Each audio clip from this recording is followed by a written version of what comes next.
নেটিজেনদের মধ্যে বিতর্কের সবচেয়ে আকর্ষণীয় টোপ বা টপিক হচ্ছে ধর্ম। কেউ ধর্মকে একটু খোঁচা দিয়ে কথা বললে বা লিখলে সে রাতারাতি ফেমাস হয়ে যায়, মূলত ফেসবুকে তার আপত্তিকর ভিডিও বা ব্লগ ফাঁসি চাই ক্যাপশন দিয়ে শেয়ার করার কারণে। আর এই বিশেষ মার্কেটিং সুবিধার জন্যই অনেকে ধর্মকে কটাক্ষ করে লিখে। তসলিমা নাসরিন, সালমান রুশদি এই স্বেচ্ছাসেবী মার্কেটিং ফোর্স ব্যবহার করে রাতারাতি সাফল্য পায়। অনলাইনে কোনো কন্টেন্ট প্রমোট করতে না চাইলে সিম্পলি ইগনোর ইট।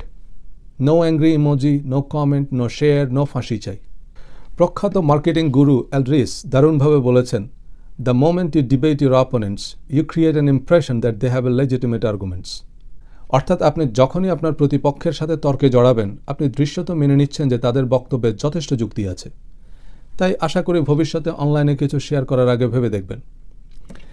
এখনকার পৃথিবীতে প্রায় 5,000-এরও বেশি ধর্মের চর্চা হয়। আবার প্রধান প্রধান ধর্মগুলোর মধ্যে অসংখ্য দল উপদল তো আছেই।